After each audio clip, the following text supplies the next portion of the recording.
You can support this show at patreon.com/ASAPodcasting.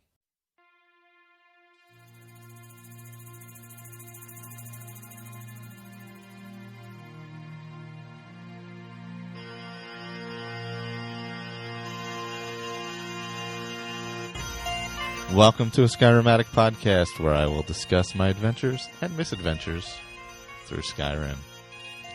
Join me. Add your stories, add your tales. Let's get into this thing.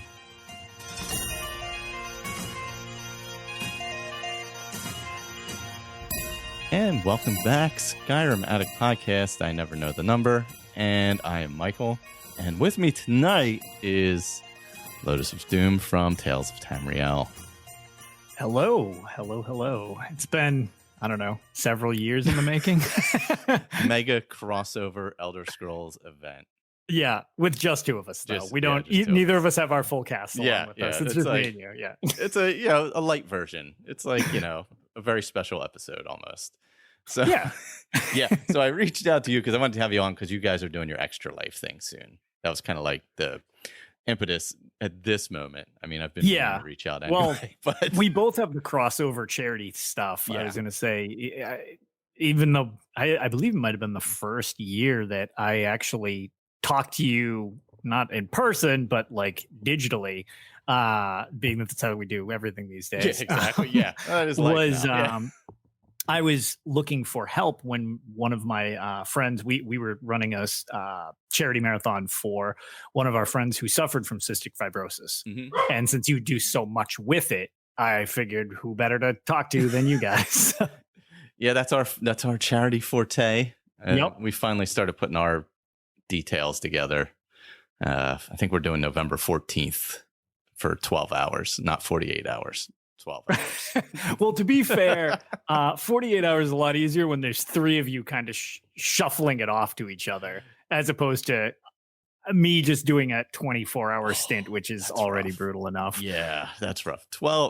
I'll run the stream for 12 hours, but I'll probably only be on 4 of them, hopefully. Sure. So it's not that makes 4 sense. to 6 Hi, of them. Puppy. Yeah. I knew you were going to come say hi. It's inevitable. The pets are all here. Yep, There's I was going to say, you got there. Kitties. I have a corgi headbutting my leg. Yeah. Yes, this will be my 8th year doing Extra Life, and I think the first 6 of them, I did 24 hours myself, which is a rough experience to say the least. And then we had the other one for the cystic fibrosis situation, which was, CODA, I believe was the abbreviation for it, was the group for the transplant. And that was another 24 hours. So I've done many a 24-hour marathon. Never feels good the following day. Never feels good. Really doesn't. No. No, it's being told you can play 24 hours of video games at once is Sounds like, oh awesome. Man, this is great. No responsibilities. I can basically just be a giant kid. And then at hour 18 to 20, you're like, this is for a good cause because this is no longer fun. This is the worst thing ever. Yeah, I feel like I'm going to throw up. Yeah, exactly. My eyes are on fire. Yeah, seriously, I've stopped blinking. And people enjoy that because then they can donate to make you do challenging things that you're way too delirious to be able to do. Yeah. Which never helps. Most people don't play Elder Scrolls Online in first person like more people do in Skyrim or Oblivion. I quest in first person, so I have some gauge for it, but doing like challenging stuff is not easy in first person. Oh god. And last year's Extra Life, a group of people collectively donated and were like, you have to spend the next 2 hours doing PvP content in first person. Oh my god. And then it was retracted with a different donation because everybody on stream was getting sick because I was getting thrown around so much. Oh, and they were all watching in first person. Yeah, and everybody's like, this is nauseating. I was like, this was your choice. I was like, you not did my this. idea. Yeah. Like, you did this. Oh, man. Yeah, I think the one year I did, there's some kind of cystic fibrosis challenge you can do where you cover your mouth and I was riding an exercise bike while we were doing it. Oof. So which was a good time. And I think it was before I was a runner, so I was probably in terrible shape at that point, so it was even worse. I think we're trying to figure out something for this year to do. Yeah, I think when I hit, we all have like little goals. Our, it's a group effort for the 48-hour marathon we're doing this year, and with Ark being completely intolerant of any of the elves in the series or Guars. Last year when we hit our goal, he had to thank you, puppy. Last year he had to like redo his main character until the next expansion, just decked out in everything he couldn't stand. Oh God. Yeah, so this year we're hoping that he has to subject himself to being an Altmer, which was nice. Which is pretty much just the worst thing he can think of. Oh man. Yeah, so I am, as everybody knows, not an ESO player, but I still listen to the show. What, you've dabbled? I was gonna say, I know you've very, dabbled. very much at the beginning. Yeah. It's Juan and Colin that largely play. Yeah, Colin, I think he's taking a break, but he does go in and out of it. And Juan is like completely all in. He still plays completely. That's my problem. Yeah, he plays a lot. So I think he does a lot of whatever crafting and all that kind of stuff. So, but yeah, I still listen to the show though. Yeah, like I'm like. It's because it's fun. Like, first of all, Ark's great as a host. Like, Ark's so hilarious. fun. He can roll with being trolled so well. Yeah, is probably the best part. That's what makes it so much fun. Is because he rolls with it so well. Yeah, it's just so good. And then like with you and Pixie just there, it's like it just hits like this perfect spot. It's like so entertaining. Like I don't even know what's going on half the time. Like I didn't even know what Guar was somehow as an Elder Scrolls fan because I thought it was like the band Guar, and I'm like, I don't know. He's got long hair. Maybe he's into metal. I don't know. Maybe he likes Guar. I mean, I am. So there is crossover. I was like, big Guar fans. Yeah, but like that's just it. It's like me playing through the older games. Nobody knows what the hell I'm talking about most of the time. Like that's why I stream it, because I didn't think it was going to be that notable, and it turned out everybody's like, yeah, we're curious about these older games, but we don't want to play them. They suck. And I'm like, play them. You're not wrong. So it's like, I'll do it. Everybody likes to watch me die at stuff. I was like, it's fine, whatever. It's no big deal. I'll play through these awful games. Well, to be fair, they're rough, but I don't know. They're almost endearing just because you see so much of how the series got to where it is in them. So it's like fascinating, even though, it's the slightest. It is gameplay of a different age. Yeah. They are so much more difficult. There's no instructions. They're just like, yeah, you're alive. Okay. Do stuff. It's like, and don't miss anything because you are never going to be able to go back and get it or fix the mistake. Yep. And oh my God. And so many of the things I'm just like, I don't even know what this is. Yeah. Like they ask you riddles constantly. Mm-hmm. I'm like, why am I being asked math equations to get through a door? Like what is the point of this? Yeah, because I started with a lot of like the King's Quest games and stuff. Yep. And like the early ones, if you missed anything, if you did not know like your fairy tale history, you were completely screwed and you were not moving on. And it wasn't like you were looking it up somewhere either, unless you had an encyclopedia of fairy tales. Yeah, exactly. I mean, I do have the benefit of the internet now in case I get screwed, but my big thing is like, I'll just suffer through. I'll figure it out. And like, if I've taken to only streaming it just due to requests. When they ask you a riddle or something like that in the game, which is shockingly frequent in Arena, the amount of people in chat all trying to figure it out at the same time as you makes it way more entertaining than me just being like, what the fuck does this mean? Like, what am I gonna do with this? Well, at least you get the community help there anyway. Yeah, exactly. Yeah, I've also found out I'm not great at riddles. I think I've maybe hit about 50% of them. 50%. That's about my ratio, which isn't great because the game makes sure to punish you every time you get one wrong. So I feel like riddles were super hard in games though back then. Yeah. Oh yeah. It was a whole different level of puzzle solving. Well, the opening riddle to the game isn't even so much a riddle. It was back in the day DRM.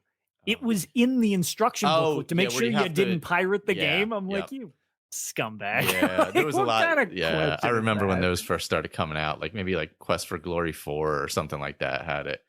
Yep. Where you had to like look through, like, oh yeah, you need the 8th word in the 4th paragraph of the 17th page of the book. That was basically exactly what it was. Yeah. And then you can play. Yes, exactly. Now you've earned the right to play the game. Kick them out. Cats get kicked out. I love just behind the monitor. Are you just I can see in the background. There's a whole entertainment where I thing live. going on in the background of this podcast right now. Somebody's trying to work. There's a kitten climbing around computers and wires. It's getting kicked out of the office in the moment. It's a whole thing going on. Details. I bring the dumpster fires with me. It's a trait. Oh, there's always a dumpster fire, believe me. Yeah. One of my favorite quotes, I don't know who put it on what forum or whatever, but I think it related to when they were talking about Fallout. No two things are ever not on fire in a Bethesda game. Like, that's true. It even goes to the podcast. Oh man. Yeah, it's weird because I've been actually meaning to like reach out to you and like Pylon and stuff, because I listen to obviously USP and stuff. Like, we should have a better community. And then of course I got super jealous like last year when everybody could travel and stuff like that. And that was ESO community gets together. I'm like, wow, like here I am with the Skyrim community.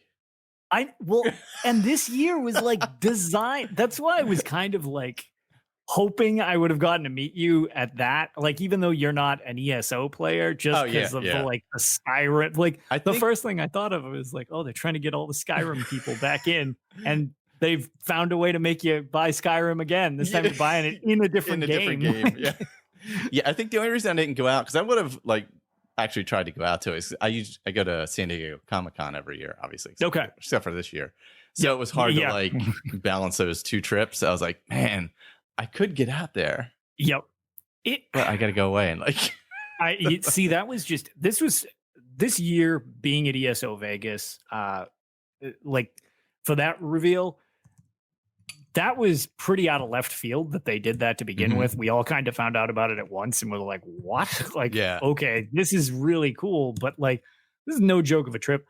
I actually wasn't going to go. My wife, who is not a gamer, she supports my stuff. She's great, but she doesn't give a crap. Like it's Fallout related, since you've got the crossover shows as well. Yeah. Back when we first, I don't know, it was one of the first gifts she got me back in the day. She found out that I wanted the game about Boston, i.e. Fallout 4. Yeah. So she went to GameStop and she asked for Far Out 4. Far Out 4, nice. And she was like, yeah, the person gave me kind of a strange look. And I was like, the game, she's like, it takes place in Boston is all I know. And they were like, oh, Fallout 4. She's like, yeah, I don't know that one. Whatever, I want that. So she's like super supportive, even though she doesn't care. All about it. Awesome. But it was her idea for us to go. She's like, I've never been to Vegas. Oh, there she's you like, go. Yeah. How often is something like this going to happen? She's like, take them and go with it. Why don't we take a Vegas trip? And she's like, you take 2 days and you have your nerd shit. And I was like, okay, that sounds awesome. So that's what we did. Yeah. And little did we know the rest of the year was going to get shut down. So then there was, then it was like, well, in hindsight, we were like, wow, glad we went on that, because we didn't get to go on a vacation anywhere else this year. Wait, that was in January. That's right. You know what it was? No, I was in I do the Disney marathon every year. That's what it was. Yeah. So that's why there was that's why I was like, no, there's no way I can get out there. Yep. Yeah. And when I go to, I'm always at the Bethesda Game Days PAX East thing, but that's because that's down the road from me. Yeah, right there. I live in Boston, so it's like, okay, well, this is around the corner. So yeah, oddly, I've never been to PAX East. I'm like, I should go. It's kind of funny. I always liked it, but like now that Bethesda, hopefully Microsoft will have them continue to do it, but they got too big that the lines got so bad. Yeah. That they were like, okay, people aren't even getting to like experience this. They're just spending the entire PAX East waiting in line to do it. Yeah. So they bought for the 25th anniversary. They rented out the bar next, like attached to it. And it was so popular, the line got several hours long again. Oh God. So this last year, they rented both the bars. Yeah. And they just rented, and the line still started to get so long because people keep finding out you don't have to pay for a ticket. You can just go. It's catered. you get a couple drinks for free, and then like you can just buy your own after that or whatever. But it was like, it's such a just fun thing to be at that people just eventually leave PAX East and pile into this place, and they never leave. So it's like, well, the line can't ever go down because nobody's leaving. Yeah, because nobody's going anywhere. So it's like, oh, rip. Yeah, that's like kind of what happens out at San Diego Comic-Con. There's all those little things all over the place from different studios or shows or whatever. Yep. And they fill up just as much as the stuff inside the hall, and for sure. Yeah, you can't get in anywhere. It's like crazy. So, yeah. I think it's hard to go to 2 of those events in a year. Yeah, they're pretty exhausting. Yeah, I mean, they're a lot of fun, but it's just like taxing. I mean, you can't eat well at them. You eat like junk. Yeah, I mean, to be fair, the Bethesda one's usually pretty well catered, but you largely eat junk. Yeah, and I eat on a pretty strict like regiment and stuff. So it's like, okay, I don't. Yeah, it's hard. Give me the cheeseburger that's closest to me right now. Like that's what I need to eat. Yeah, it's hard. Those kind of things are hard to eat decently at, for sure. Correct. Yeah. So yeah, afterwards it's like, okay, I feel like I just got pounded on for several days because it's like this was just booze and trash food for like, oh my god, 2 days, 3 days straight. Yeah, it's like, pretty much. Yeah, no, I'm too old for that. Yeah, once we all started bringing kids to Comic-Con, it calmed down a little bit. I could see that. Yeah, I could thankfully. see that. but the early days were a little wilder, and last year I ended up at a Baconator party.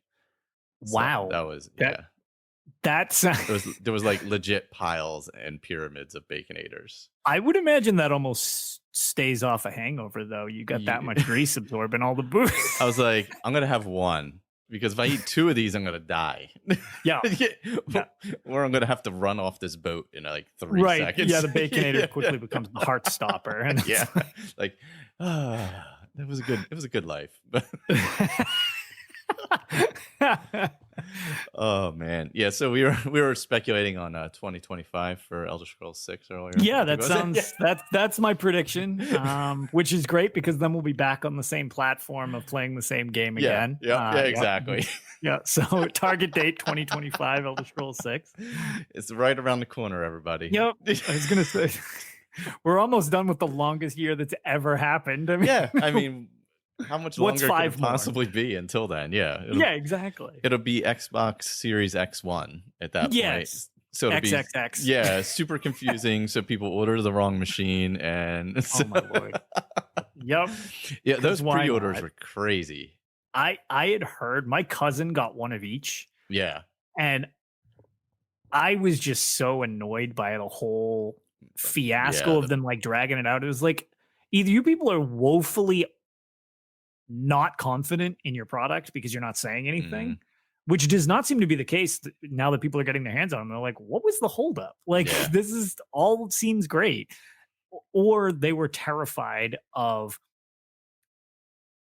these aren't going to be ready in time. I think that was which did seem kind of like the problem because the pre-ordering was like a disaster from everything I saw. It was so parsed out in weird ways. Yeah. So that whole thing in general, I was just like, I'm going to just sit back. I'm going to wait till after all of this calms down, and then I'll get something. That's what I decided for the Xbox end of it. Cause I have I have a 1X anyway.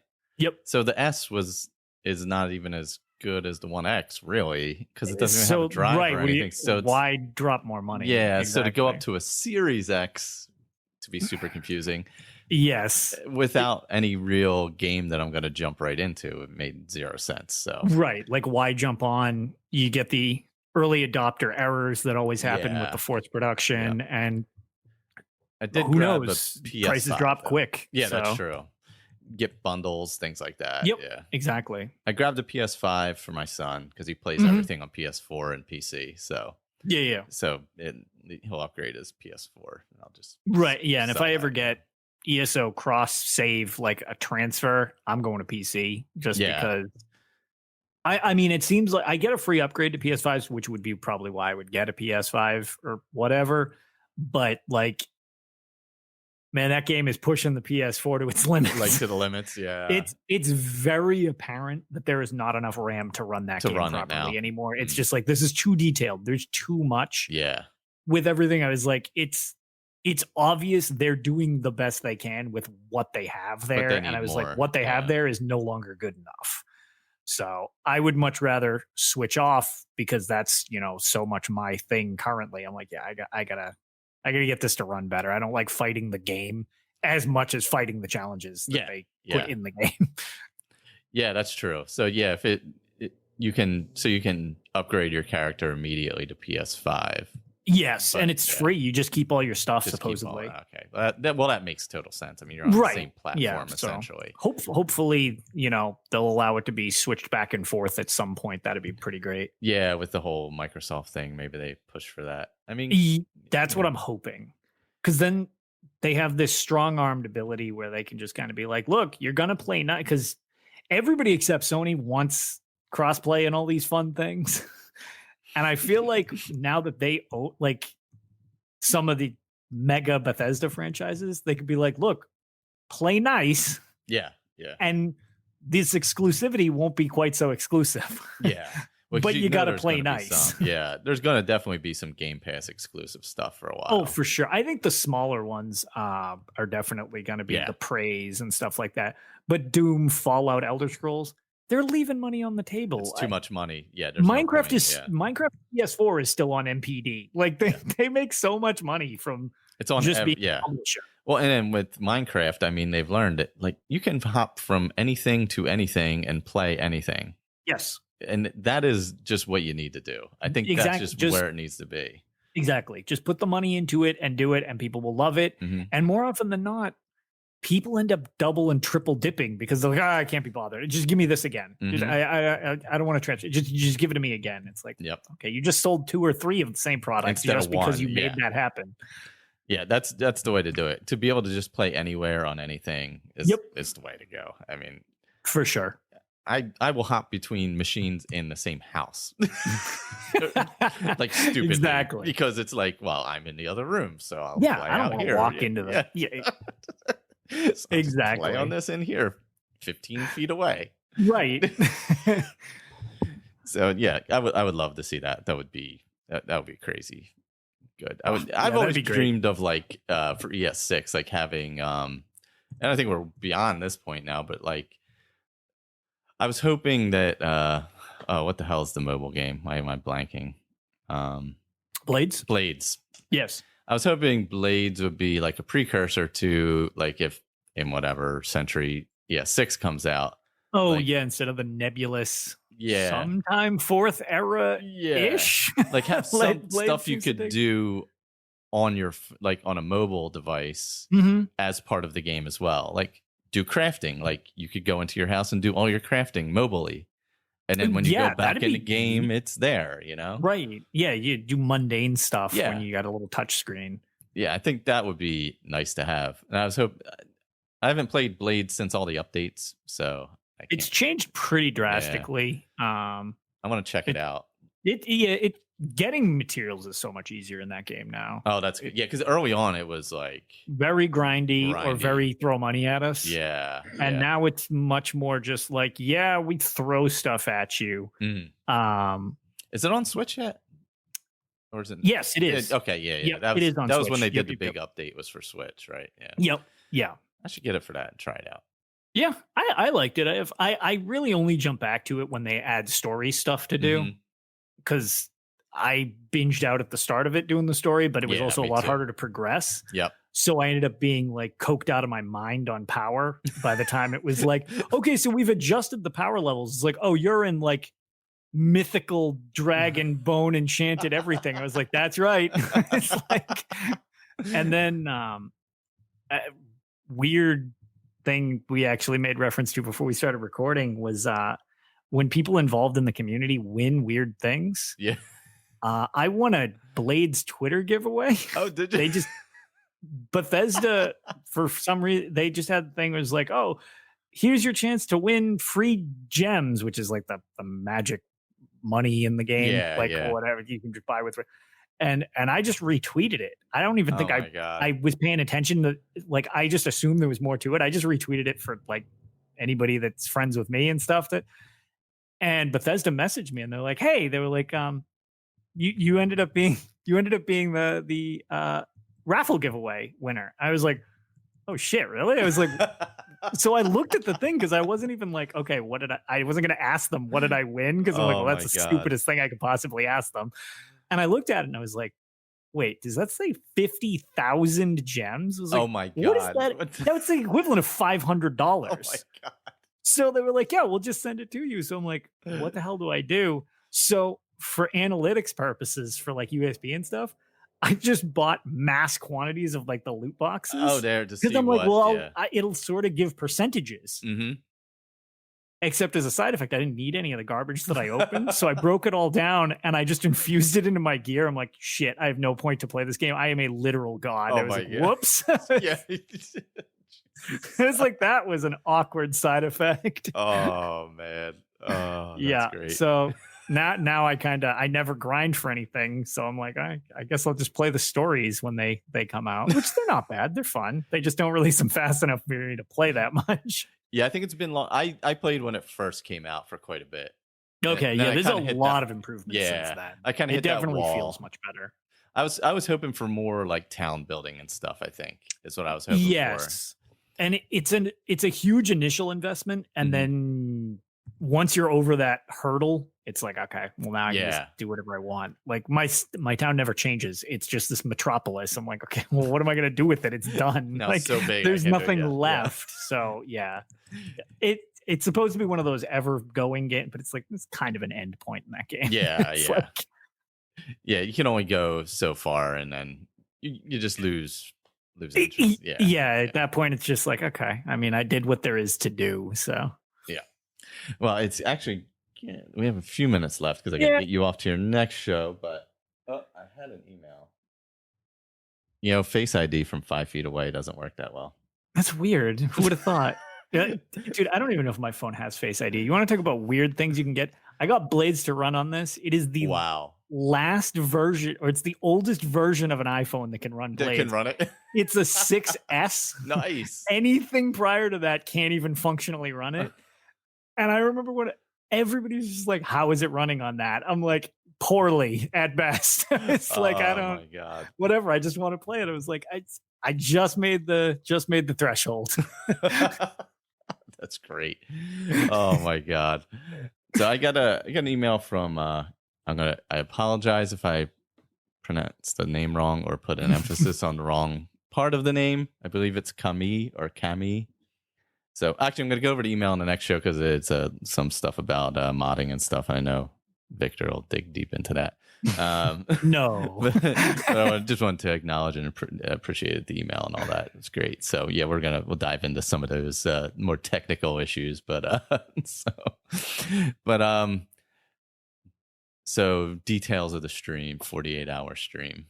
So for anybody who doesn't know what Extra Life is, whether you just haven't heard of it or don't know who the hell I am, just because I'm some random person from the Elder Scrolls community who has the worst stream schedule humanly possible. We over at my, well, not mine, but it's like I'm part of two other podcasts. The Elder Scrolls Lorecast with Robots Radio, and also the one that I've been on the longest is Tales of Tamriel with my friends Arcaneer and Hyperpixie. And we are joining forces at Tales of Tamriel to stream for 48 hours straight to raise money for the Boston Children's Hospitals in the Children's Miracle Network. Extra Life is a pretty well-known charity at this point. Everything they get goes to charity, which is why I continue to work with them when I can. I don't like charities that take a cut. It should all go to what it's being focused on. And my personal Twitch channel is devoted to that all year. I have a different job. Like, this is fun for me. This is just what I do for fun. And to keep it as a hobby, I don't really personally like to keep the money. I figure then whether I mean for it to or not that there's anything wrong with it, but it kind of tilts you into a more business style mentality. And I feel like that might end up just in the end killing my like hobby. Joy so that's that's really the only reason. It's not like some noble thing. It's just like, well, I can do something good with this, so I might as well try. Like, and again, my stream schedule, it's trash. I stream when I have free time. Like that's, so, you know, it's there when I can, but it's fun. So I like to do it. But we are starting this year's charity marathon. Starts October 16th, which will be next Friday. Hyperpixie is kicking it off on her channel, which is Hyperpixie Gaming on Twitch.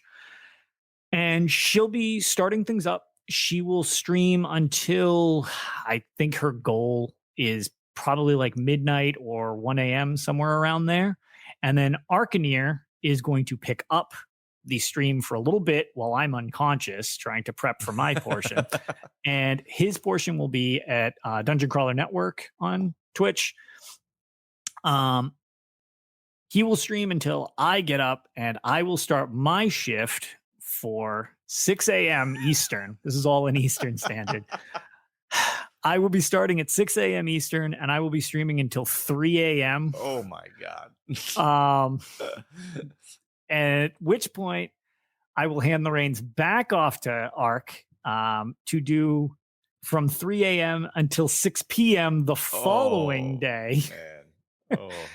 And at some point Saturday, just because she usually streams on Saturday, Pixie will be rejoining back in, so you can jump into hers. But between the three of us, we have one universal account, which is just if you go to Extra Life and look for Lotus of Doom or Tales of Tamriel, either of those will show it up.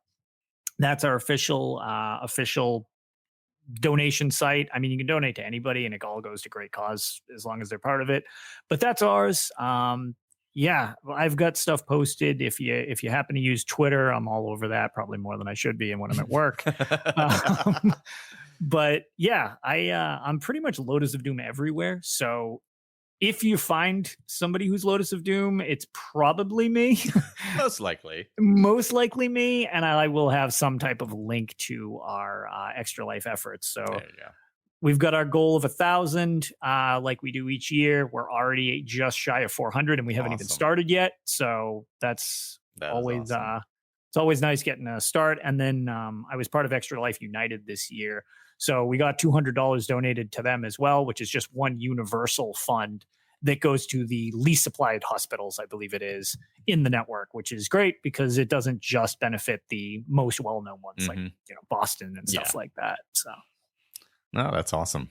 Yeah, it should be a lot of fun. We're mostly going to be playing ESO, but I feel like there's going to be some other in the series popping up. There's been a lot of requests for me to try to complete Arena. Oh, God. I don't know if I can do that. The other potential, if we can get it working, there is thoughts that we will play Battle Spire. Wow. Because we've, with the help of UESP and the Imperial Library, we have managed to get the multiplayer working. Oh, really? That game had a competitive PvP portion. Oh, man. It's a real piece of crap. Who was talking? Was that you guys talking about it on the last show, or was that them talking about it? It might have been UESP. Yeah, I think it was them talking about it. Yeah, because I've been talking to them with TES Benefactor and such. And they've kept me in the loop. That's all their genius child. Okay. So if we can organize something, that might also be kind of fun. That'd be great. Yeah, I think I was listening while I was working. So yeah, I think it was them. Yeah. So that'll be great. So yeah, definitely check that out. Make sure you just follow Lotus Doom on Twitter. It's easiest to find it all. And listen to Tales of Tamriel, Elder Scrolls Lorecast. Don't forget Tamrielic Adventures, which we discovered this week. Yes. I discovered another great podcast. I discovered in my Discord. and it's another lore show, and Fallout feed, all that stuff. So I'll get you off to your next show. Appreciate it. Good luck. Next time we'll have to have both of our full cast join us, and we can just shoot the shit for a while. Do a full show. That would be fun. Yeah. I'd love that. Well, maybe we can get you guys to join us for the end of the year. I mean, I know you haven't been too much into ESO, but at the same time, at the closing of the Skyrim year, it could be fun to just discuss Skyrim. Yeah. Exactly. That would be awesome. That would be fun. Cool. Get all the Elder Scrolls peoples who are left together. Yeah, for sure. All right, everybody. Thanks for listening. Make sure you check out the Extra Life event coming up from Tales of Tamriel.